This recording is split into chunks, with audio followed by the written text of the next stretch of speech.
Bismillahirrahmanirrahim. Assalamualaikum warahmatullahi wabarakatuh.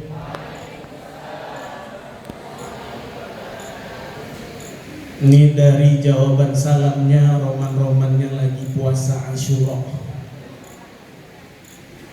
Tapi kayaknya lontong atau apa di belakang habis.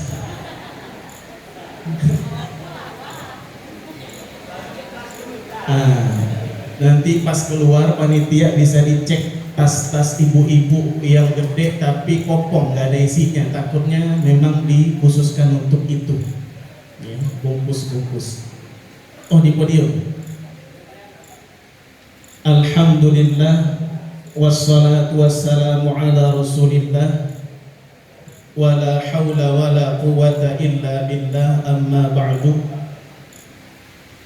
Yang senantiasa kita ingat, kita kenang jasa-jasa beliau almarhum al-maghfurlah Abuya Kiai Haji Isamuddin Mukhtar bin Kiai Haji Mukhtar Tabrani bin Nirun bin Muhammad Syukri bin Abdullah rahimahumullah rahmatal abrar. Yang sama-sama kita hormati Ketua Dewan Pembina Yayasan Pendidikan Islam Al-Mukhtar, Uminda Ibunda Hajjah Mila Jamila SAG. Mudah-mudahan beliau panjang umur, sehat, afiat, ilmu, manfaat, dikabul segala hajat. Yang sama-sama kita hormati Kiai Haji Muhammad Makhluf Isamuddin selaku Ketua Umum Yayasan Pendidikan Islam Al-Mukhtar. Yang sama-sama kita hormati Bapak Dr. Andes Haji Budianto MN selaku Dewan Pengawas di Yayasan Pendidikan Islam Al-Mukhtar. Yang sama-sama kita hormati Ustadz Haji Agus Salim SAG MPDI. Yang sama-sama kita hormati Ustadzah Hajjah Khawlah Isamuddin MED MM. Yang sama-sama kita hormati Ustadzah Hajjah Lisa Elisobat. Kemudian seluruh majelis guru, yang kecil tak disebut nama, yang besar tak dihimbau gelar, seluruh karyawan di bawah payung naungan Yayasan Pendidikan Islam Al-Mukhtar. Mudah-mudahan semua kita yang hadir senantiasa berada dalam keadaan sehat afiat, amin. Sehat badannya, sehat jasmaninya, sehat rohaninya, dan sehat pula dompetnya. Ini kayaknya yang terakhir rada kenceng, kayaknya dompetnya sedang tiris dan kritis. Hadirin hadirat yang Allah muliakan, insya Allah pada kesempatan yang cukup singkat ini saya diberikan waktu hanya 30 menit. Sudah dipakai buat basa-basi 5 menit, sisa 25 menit. Insya Allah dalam waktu yang singkat dan padat ini kami akan berusaha memaparkan materi yang sejatinya berat tentang akidah Islamiyah. Ini berat, tentang akidah Islam. Nanti kita akan lihat dan lirik akidah seperti apa yang dimaksud di dalam konteks ini, dan di Al-Mukhtar sendiri akidahnya seperti apa. Hadirin hadirat yang Allah muliakan, kata akidah ini mungkin sudah tidak asing lagi. Akidah mirip dengan kata akdun, akad. Ini yang baru akad nikah ya. Akad itu apa? Ikatan. Jadi akad, ikat, simpul, buhul itu sama. Jadi akidah itu adalah simpul keyakinan, ikatan kokoh dari keyakinan, itu disebut dengan akidah. Sebagaimana dengan akad nikah. Akad berarti ikatan, nikah artinya nikah atau perkawinan. Kalau kita tinjau dari sisi dirasah lughawiyah taqabuliyah, dari sisi studi linguistik komparatif. Kita akan ketemu titik persamaannya antara kata akad dengan ikat. Tuh, sama. Akad bahasa Arabnya sudah diindonesiakan, ikat ikatan, iqad, aqad, akad, ikat, sama. Aqidah Islamiyah, Islam berarti risalah agama, risalah langit yang diturunkan kepada baginda Nabi Muhammad sallallahu alaihi wasallam. Pertanyaan besarnya, akidah yang model apa yang kita maksudkan? Akidah ini Bapak Ibu yang dimuliakan Allah ada begitu banyak corak dan ragamnya. Ada akidahnya Mu'tazilah, ada akidahnya Syiah Rafidhah, ada akidahnya Jabariyah, ada akidahnya Qadariyah dan lain sebagainya, banyak. Tapi yang kita maksudkan di sini adalah aqidatu ahli sunnah wal jamaah. Biasanya kita kenal dengan nama aswaja, ahlus sunnah wal jamaah. Muncul lagi pertanyaan, ahlus sunnah wal jamaah apa itu dan siapa mereka? Kan begitu. Ahlun bahasa Arab artinya bisa keluarga. Ahlun bisa berarti seseorang yang gemar melakukan sesuatu, istiqomah di dalam sesuatu, dan dia expert di bidang itu, disebut dengan ahlun. Maka kalau disebut ahli nahwu, kalau diterjemahkan kan keluarganya nahwu, bukan begitu. Tapi dia orang yang disiplin keilmuannya di situ, dan dia istiqomah di dalam keilmuan itu, dan dia expert di bidang itu. Jadi ahlun itu boleh berarti keluarga, boleh berarti orang yang istiqomah di bidangnya dan expert di bidangnya. Kemudian kata ahlun digandeng dengan as-sunnah. Ma makna sunnah? Mada ta'ni sunnah? Apa arti sunnah? Nah ini kayaknya sebagian ada yang puasa kayaknya. Jadi di lambungnya itu tidak diolah, ya, tidak ada makanan untuk diolah, akhirnya sumber nutrisi tidak dialirkan ke otak, jadinya mandek berpikir. Sunnah artinya ada yang menyamakan dengan hadis, tapi ada yang membedakan. Sunnah a'ammu, lebih umum, lebih universal ketimbang hadis. Apa itu hadis? Ma'utifa, mirip dengan sunnah. Ma'utifa ilan Nabi sallallahu alaihi wasallam, segala sesuatu yang disandarkan, dinisbatkan kepada baginda Nabi dalam 4 hal. Qaulan, ucapannya Nabi. Fi'lan, perbuatannya Nabi. Takriran, ketetapan Nabi atau asese dari Nabi. Yang terakhir sifatan, secara sifat Nabi. Makanya kemudian ada ulama yang membagi hadis lebih kepada redaksional, teks hadis. Saya kan sering hadis Nabi sallallahu alaihi wasallam, anna Nabi Rasulullah qol apa? Ya, ini lebih kepada hadis. Tapi kalau sunnah lebih kepada umum keseluruhannya. Tata cara tutorial Nabi hidup keseharian itu lebih dikenal dengan istilah sunnah. Berarti baru ahlus sunnah, keluarga sunnah, orang yang disiplin di dalam sunnah, orang yang menjalankan sunnah-sunnah Nabi. Digandeng dengan kata selanjutnya wal jamaah. Apa arti jamaah? Jamaah. Oh, jamaah. Jamaah itu artinya adadu kulli syai'in, sebagaimana disampaikan oleh Al-Imam Al-Jurdani, ya. Kemudian dikutip juga oleh Syekh Ali Jum'ah, mufti Mesir 2 periode. Kalau ini mufti 2 periode. Kalau yang ono presiden 2 periode, pengen nambah, nggak usah sebut nama. Menjaga kode etik jurnalistik, menjaga reputasi nama baik, nggak usah disebut, you know lah. Jadi artinya itu adadu kulli syai' wa kathratuhu, jumlah bilangan sesuatu dan kadarnya, banyaknya seapa, itu disebut dengan jamaah. Kalau dalam ilmu nahu ma huwal jam'u, jamak, ma aktsaru min itsnaini aw itsnatain. Lebih dari dua berarti 3, 4, 5 sampai seterusnya disebut dengan jamak. Berarti apa? Ahlus sunnah wal jamaah yang dimaksud oleh para ulama adalah kelompok orang yang senantiasa berupaya dan berusaha memahami hadis-hadis sunnah Rasulullah, kemudian mereka hidup berkoloni, berkelompok, tidak suka dengan perpecahan. Itu ahlus sunnah wal jamaah. Kemudian pertanyaan selanjutnya, ada nggak ciri-ciri ahlus sunnah? Siapa yang bisa jawab? Yang bisa jawab angkat kaki. Kalau angkat kaki berarti ngusir. Angkat tangannya.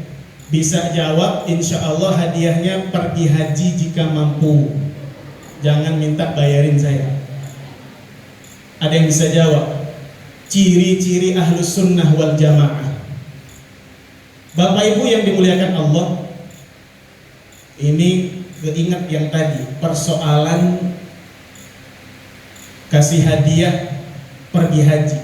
Coba mulai sekarang kita ubah Bapak Ibu, sebutannya jangan lagi naik haji, tapi pergi haji atau melaksanakan ibadah haji. Kita ubah, jangan lagi mudah-mudahan naik haji tahun ini.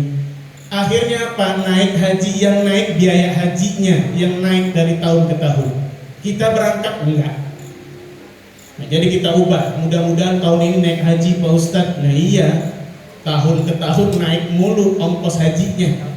Dari 40 juta, 50 juta, 60 juta, nanti bakalan tembus beratusan juta haji biasa. Hadirin dimuliakan Allah. Jadi ahlus sunnah wal jamaah, boleh dong kita klaim itu kita. Kalau misalnya kita tidak mengakui, tidak berani, tidak pede, tidak yakin dengan kemampuan diri sendiri, tidak yakin dengan identitas diri sendiri, saya ini bukan ahlus sunnah, na'udzubillah, berarti keluar dari akidah yang lurus. Jadi ahlus sunnah ini Bapak Ibu ada ciri-cirinya, khasaisu ahli sunnah wal jamaah, ada ciri-ciri karakteristiknya.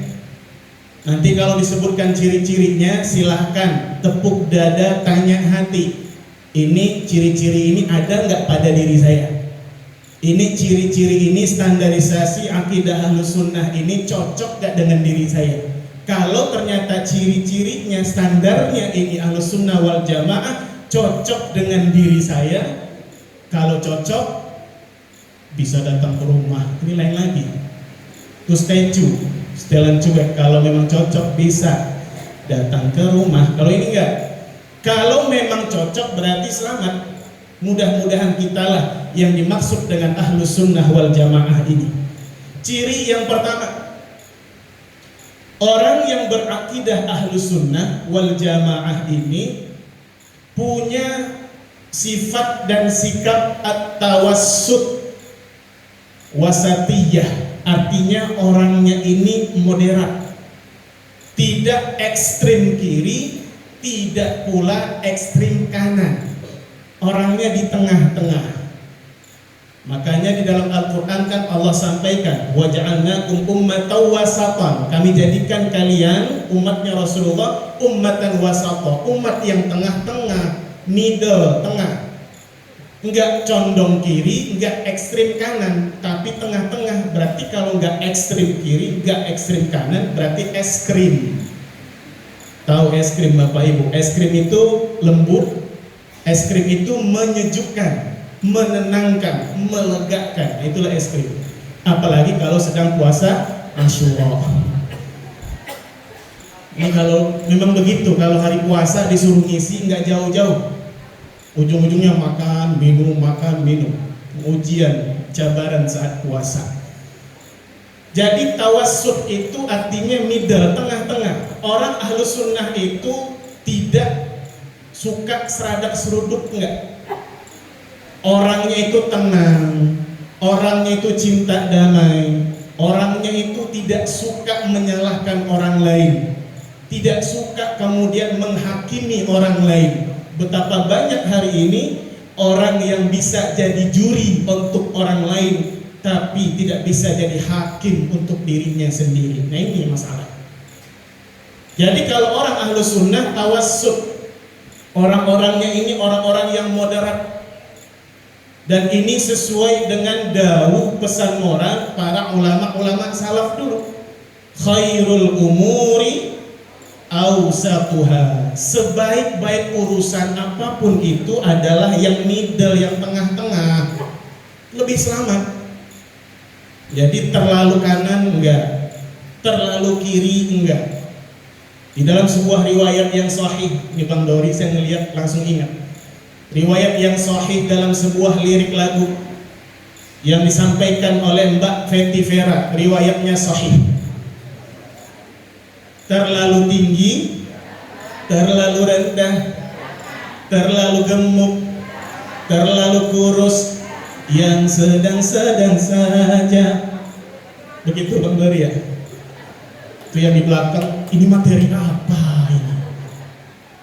Artinya apa? Tengah-tengah.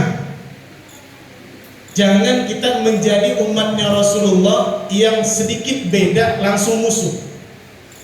Ini yang jadi masalah hari ini begitu. Yang gak kunut, ya Allah nyalahin yang kunut. Yang ketawa siapa? Ya gak sholat subuh. Mendingan saya, nggak ada yang nyalahin orang nggak sholat subuh. Akhirnya jauh umat ini dari masjid. Dulu di zaman Nabi, zaman sahabat, masjid menjadi poros sentral kekuatan umat, tempat umat bersatu dan berpadu. Hari ini coba perhatikan, beda masjid, beda imam, beda ustadz, mau nggak nyatu? Enggak. Mereka ngomongnya apa? Mereka bukan golongan kami. Udah seperti beda kunut gak kunut aja sudah seperti beda agama.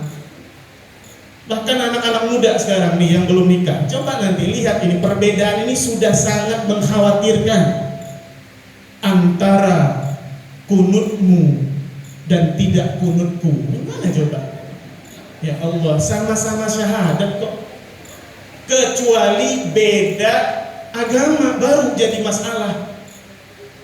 Yang terbaru itu ada namanya mangu. Siapa yang tahu sampai akhir itu? Siapa yang tahu ya? Saya nggak tahu. Mangu itu kisah perbedaan cinta dua anak manusia, beda tidak hanya akidah, beda agama. Ya wajar begitu.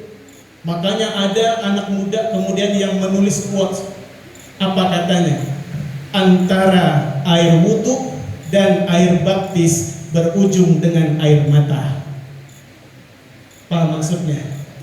Antara air wudhu dan air baptis berakhir dengan air mata. Kenapa? Cinta tidak mungkin bersatu dan bertemu, gak bisa. Harus salah satunya login dulu. Gak bisa gitu. Ya. Nah, dalam konteks ini di Indonesia bahkan dunia ini sudah sangat-sangat mengkhawatirkan.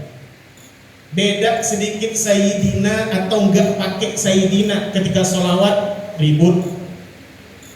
Beda zikirnya jahar atau sir aja bisik-bisik.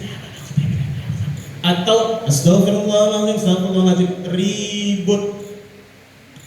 Makanya Al-Imam Hujjatul Islam Abu Hamid Muhammad bin Muhammad Al-Ghazali At-Tusi yang lahir tahun 450 wafat 505 Hijriah, beliau menyebutkan orang yang suka ngeributin hal-hal kecil bukan dalam tataran usul pokok dalam agama, tapi itu hanya soal furu'iyah, cabang dalam agama, apalagi fikih. Orang yang hobi ribut ini mantiknya, logiknya adalah mantik tufuli, kata beliau, logika anak kecil.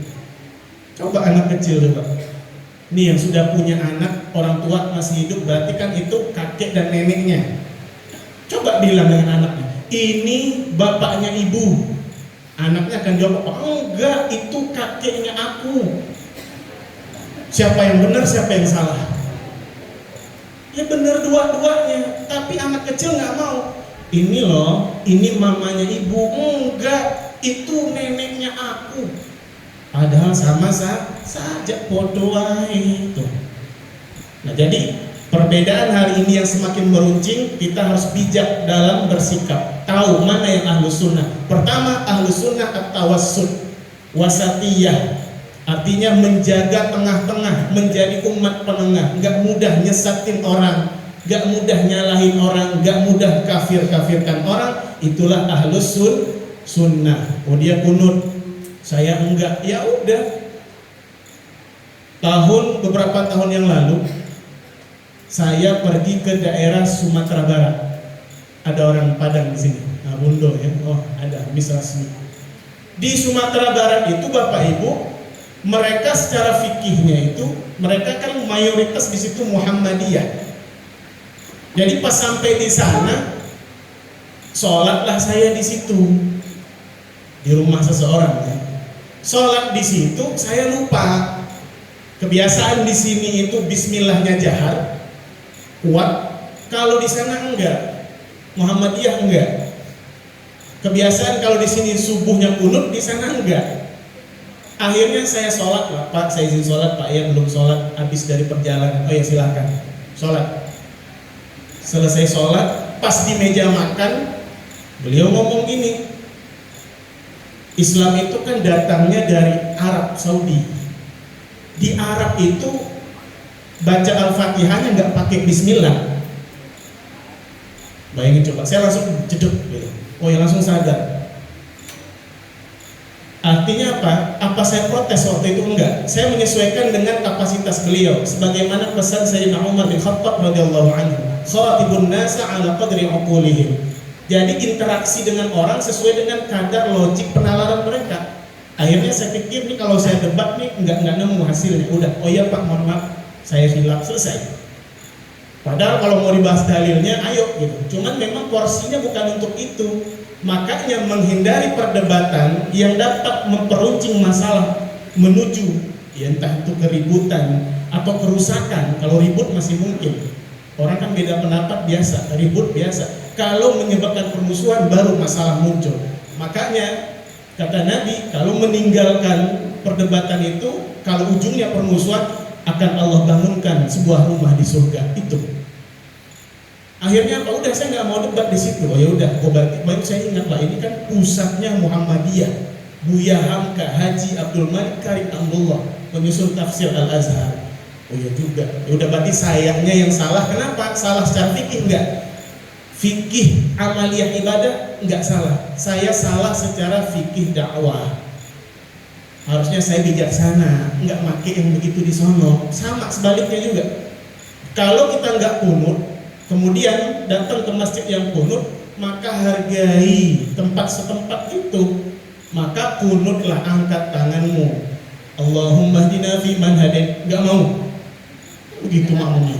Wa afina fi man afait. Saya enggak kunut. Begitu, digebukin nanti sama orang satu masjid. Artinya bijaksana. Ahlus sunnah orangnya adalah bijaksana. Makanya hari ini Bapak Ibu mohon maaf, betapa banyak orang yang ulama, artinya pintar, punya ilmu, tapi sedikit yang ukama, yang bijaksana itu dikit. Pintar banyak, bijaksana itu sedikit. Nah, jadi tipikal ahlus sunnah yang selanjutnya tadi orangnya moderat, nggak mudah nyalain orang. Yang kedua orangnya bijaksana, bijaksana dan bijak sini. Nggak di sono doang dia bijak, di sini kagak. Nggak, bijaksana, bijak sini juga. Bijak sono boleh, semua tempat dia bijak. Kemudian yang ketiga, ahlus sunnah wal jamaah ini tipe orangnya at-tasamuh, at-ta'adul, sama maknanya. Orangnya itu toleran. Nah ini kita hari ini yang susah ini Bapak Ibu, susah mencari orang-orang yang toleran ya. Nah ini kita harus ahli sunnah. Di Al-Mukhtar ini kita hidupkan cahaya-cahaya ahli sunnah wal jamaah ini. Jangan mudah nyalahin orang. Kalau ada yang berbeda, tanya dulu. Tanya dulu. Dulu saya pernah ditanya oleh santri, Ustaz yang benar yang mana? Kalau tahiyat yang gerak-gerak, apa yang sekali doang? Saya bilang yang gerak-gerak benar, yang diam sekali doang benar, yang nggak benar gimana? Langsung 3. Saya bilang. gini-gini. Nah, ini nggak benar saya bilang. Nggak ada di mazhab manapun. Imam mazhab cuma 4. Siapa saja? Imam Hanafi, Imam Malik, Imam Syah, terakhir Imam. Nah, itu nggak ada tuh, cuma satu gerak-gerak ada, yang diam ada. Kalau yang 3 nggak ada, itu mungkin Imam S. Arifin, mungkin. Ya. Nah, jadi siapakah? Ya dari ciri-ciri tadi, ciri yang terakhirnya ini saya nggak tahu jam berapa ini. Udah habis. Oke, sebentar lagi. Ya. Ciri yang terakhir dari Ahlus Sunnah itu, Bapak Ibu, orangnya tidak mencela, mencaci sahabat-sahabat Nabi. Jadi kalau Syiah, mohon maaf, bedanya banyak di antaranya itu. Mereka mencaci maki sahabat Nabi. Bahkan Sayyidah Aisyah itu dianggap perempuan gak benar, bayangin coba. Makanya Al-Imam Mu'arrikhul Islam Syamsuddin Adz-Dzahabi dalam kitabnya Al-Kabair, kumpulan dosa-dosa besar, Al-Kabiratus Sab'un, dosa besar ke-70, apa kata beliau? Sabbu ahadin min ashabin Rasulillah sallallahu alaihi wasallam ridwanullahi alaihim. Mencaci maki, sabbu artinya syatsmu, mencaci maki, merendahkan salah seorang di antara sahabat-sahabat Nabi yang agung dan mulia. Syiah begitu. Jadi yang dihargai itu cuma Sayyidina Ali, Nabi Muhammad, Umar. Apa itu Umar? Abu Bakar mereka nggak suka. Istri-istri Nabi aja dicela dan dicaci maki. Kalau ada yang model begini, mereka bukan Ahlus Sunnah wal Jamaah. Terakhir, terus Ustaz, realnya gimana kalau di Al-Mukhtar? Di Al-Mukhtar ini sudah Ahlus Sunnah wal Jamaah. Taunya dari mana? Buka buku-buku akidahnya. Yang diajarkan apa? Sifat 20. Gampangnya itu, Ahlus Sunnah apa nggak lihat aja. Akidahnya ngajinya apa? Kalau ngajinya 3 tauhid, uluhiyah, rububiyah, asma wa sifat. Nah ini yang sebelah itu. Bukan orangnya sebelah, pahamnya dari kelompok sebelah. Yang menisbatkan diri katanya ke generasi salaf. Entah salaf yang mana. Salaf itu 3 kurun yang pertama. Khairul quruni qarni, thumma alladhina yalunahum, thumma alladhina yalunahum, kata Nabi. Jadi 0 sampai 300 Hijriah itu yang ulama salaful ummah. Kalau setelah 300 berarti khalaf. Imam mereka Ibnu Taimiyah tahun berapa? Ibnu Qayyim tahun berapa? 600-700an. Apalagi bin Baz, apalagi Syekh Utsaimin, apalagi Al-Albani. Al-Albani Pak wafatnya 1999. Saya sudah lahir, coba ya coba. Terus kok berani menisbatkan ini pemahamannya ulama salaf? Ya tunggu dulu. Jadi yang dikaji sifat 20. Ini hati-hati fitnahnya terhadap akidah ini. Sifat 20 ini Bapak Ibu, ini lebih viral dengan nama akidah Asy'ariyah wal Maturidiyah. Asy'ariyah, Maturidiyah. Asy'ariyah berarti yang meletakkan pondasi akidah itu siapa? Al-Imam Abul Hasan Al-Asy'ari, lahir 260, ada yang nyebut 270, wafat ini 3 versi, 324, 330, 333 Hijriah. Terserah mau yang mana yang benar. Beliau yang meletakkan dasar akidah Asy'ariyah itu. Berarti akidahnya beda dengan Nabi? Enggak, sama dengan Nabi. Lalu kenapa beliau bikin sendiri? Bukan bikin sendiri, beliau menetapkan ketika pasca kudeta para sahabat Nabi, terbunuhnya Sayyidina Ali bin Abi Thalib, puncaknya itu pecah belah. Ada yang Syiah ngefans banget, effort banget dengan Sayyidina Ali. Ada yang keluar dari barisan Sayyidina Ali, Khawarij namanya, keluar. Muncullah di situ aliran-aliran akidah yang banyak. Makanya Al-Imam Abul Hasan Al-Asy'ari kemudian mematenkan, ini loh akidah yang sesuai dengan ajaran Nabi, tidak kiri, tidak kanan. Akhirnya karena beliau yang meletakkan ilmu itu, kemudian akidah itu dinamakan dengan nama beliau. Asalnya begitu. Jadi brio mobil, embrio. Ketahuan dah, saya punyanya brio doang. Embrionya dari Nabi, akidah itu. Ya, cuman ditetapkan, dikokohkan, dipatenkan supaya jelas perbedaannya antara akidah yang menyimpang Mu'tazilah, Syiah, Jabariyah, Qadariyah, maka Al-Imam Abul Hasan Al-Asy'ari mematok itu, mematenkan ini loh akidah yang sesuai dengan Nabi, maka kemudian akidah itu dinamakan dengan nama beliau, dan itu biasa. Berarti bukan berarti akidah ini bukan akidah Nabi, tunggu dulu. Contoh nih yang guru-guru tahfiz. Bacaan Quran kita menurut imam siapa? Hah? Riwayat Imam Hafs, Anil Imam Asim. Berarti kita itu ngikutnya bukan bacaan Nabi dong. Berarti kita ngikutnya bacaan Imam Hafs, bukan Nabi berarti. Tuh kan, rusak pemikiran. Artinya apa? Qiraat Imam Hafs dari Imam Asim itu bersambung kepada Nabi, sama saja. Tapi kok kenapa dinamakan bukan qiraat Nabi? Karena memang qiraat itu banyak. Ketemu qabilah ini Nabi ngajarin begini, ketemu qabilah itu Nabi ngajarin begitu. Lisan orang Arab gak sama. Tanya nih yang alumni Timur Tengah. Orang Mesir bilang jim itu G. Bilang gami', jami'. Orang Yaman bilang jim itu iya. Ayam itu kan dajat. Mereka bilang apa? Diyai. Musyigihina, yiji, yaji. Jim itu jadi ya. Orang Sudan bilang qaf itu G.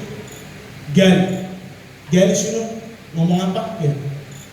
Makanya ketika qabilah yang berbeda ini lisan mereka berbeda, tesnya itu berbeda, rasa mengucapkan beda, akhirnya berbeda lah. Makanya banyak itu qiraah masyaallah, ada yang sudah 14, bahkan katanya sekarang udah puluhan katanya, wallahu a'lam. Ya, jadi dalam akidah ini kita ngikutnya Imam Abul Hasan Al-Asy'ari dan Maturidi, mirip-mirip sifat 20.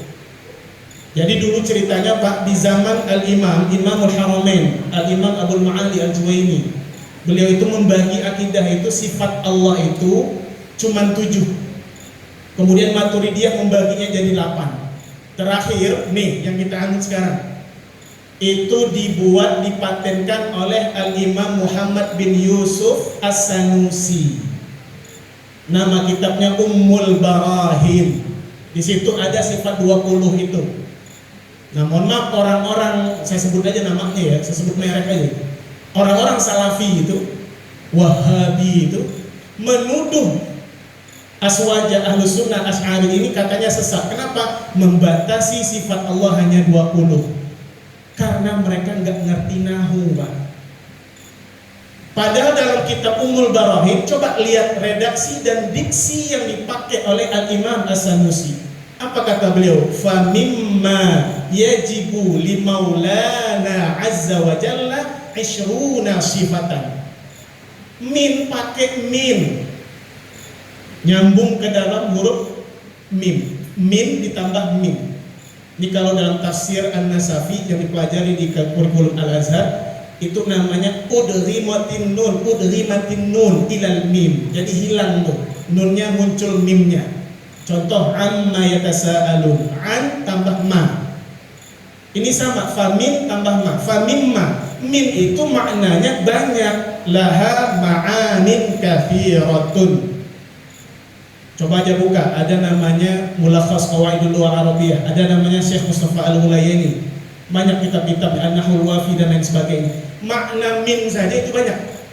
Tidak hanya dari untuk lil, tidak permulaan dari sini ke sono, enggak cuma itu. Tapi makna min juga lit tab'id, artinya sebahagian. Maka kesimpulannya apa? Imam Sanusi tidak membatasi sifat Allah hanya 20, tapi beliau menyebutkan famimma, dan di antara dan sebahagian kecil dari sifat yang wajib kita imani ada pada Allah Ta'ala adalah 20 sifat. Terakhir sebelum closing, hafal nggak sifat 20 ini? Coba yang hafal angkat tangannya. Nah ini mentalnya kayak hujan, datangnya keroyokan. Coba wujud, khalafatul,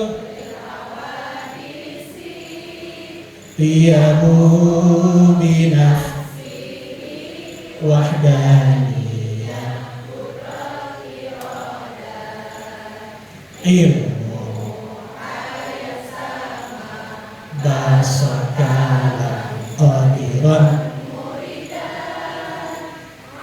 aliman hayyan sami'an basiran mutakalliman.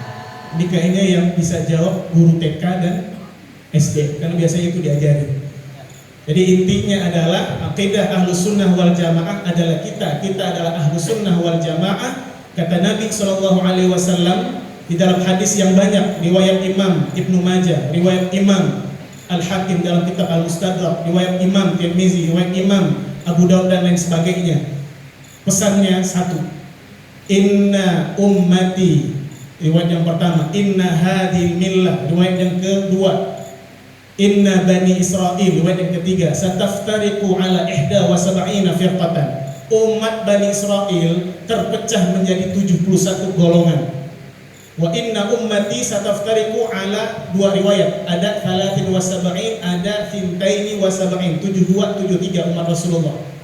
Kulluha finnar, semuanya di neraka, illa wahidatan, kecuali satu. Ini firqah najiyah, firqah yang selamat, kelompok yang selamat. Siapa dia? Al-Jamaah, kelompok jamaah. Siapa itu jamaah? Dijelaskan oleh Syekh Dr. Salim Alwan dalam kitabnya As-Sa'ah wa Ashratuha. Siapa kata beliau? Hum al-Asy'ariyah wal Maturidiyah wa hum mi'atul malayin min asy-Syafi'iyyah wal Malikiyah wal Hanafiyah wa fudhala'il Hanabilah. Ini mazhab mayoritas. Jadi mazhabnya adalah akidahnya Al-Imam Abu Hasan Al-Asy'ari, sifat 20. Secara fikih Ahlus Sunnah itu siapa? Adalah orang yang memakai salah satu di antara 4 mazhab. Mau mazhabnya Imam Hanafi boleh, mau mazhabnya Imam Maliki boleh, mau mazhabnya Imam Syafi'i boleh, mau mazhabnya Imam Hambali boleh. Kalau mazhabnya Imam Samudra jangan, nanti ngebom mulu kita. Ya, itu mazhab teroris, jangan. Ya, ingat Ahlus Sunnah tidak suka perpecahan. Kemudian di dalam tasawuf kita ngikutnya siapa? 2 imam besarnya, Al-Imam Al-Ghazali dan Al-Imam Junaid Al-Baghdadi. Jadi tasawuf yang benar itu Bapak Ibu mohon maaf, bukan meninggalkan syariat, ini salah besar. Tasawuf yang benar adalah syariatnya jalan, thariqatnya naik kelas, kemudian baru hakikat, baru ma'rifat atau ma'rifat hakikat. Jadi nggak bisa saya sudah ma'rifat, sholat nggak wajib lagi. Itu wali iya, wali syaitan. Jelas. Jadi wali itu 2, auliyaullah wa auliya'us syaitan. Nabi saja yang paling tinggi cintanya, makomnya di sisi Allah, sholat Pak Bu. Yang unik tahu nggak apa? Nabi itu sholat sampai yatawarram, kaki beliau itu sakit, luka, bengkak. Fakta yang mengejutkan apa? Nabi sholat itu bukan sholat wajib. Bayangin coba. Kalau sholat wajib kaki bengkak, patah dan lain sebagainya, wajar dong, wajib ditinggal dosa. Nabi sakit kakinya itu karena ibadah sholat sunnah qiyamul lail. Bayangin coba. Sunnah itu kan boleh ditinggal, cuma rugi aja.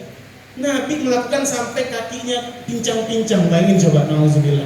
Nah, kalau ada yang ngaku-ngaku saya sudah kelasnya ma'rifat hakikat, saya tasawuf, berarti itu tasawuf yang sesat dan keliru. Nauzubillah min dzalik. Barangkali ini saja yang dapat kami sampaikan, karena sebenarnya Bapak Ibu bicara soal akidah itu nggak bisa setengah jam, bisa berjam-jam. Ya, kalau yang sudah pernah ikut kajian akidah lama sekali baru selesai. Barangkali ini saja sebagai madkhal atau pembukaan atau pendahuluan. Wallahu a'lam bishawab wa ilaihil marji'u wal ma'ab. Marilah kita tutup dengan doa kafaratil majlis. Subhanakallahumma wa bihamdika asyhadu an la ilaha illa anta astaghfiruka wa atubu ilaik. Mohon maaf. Wassalamualaikum warahmatullahi wabarakatuh.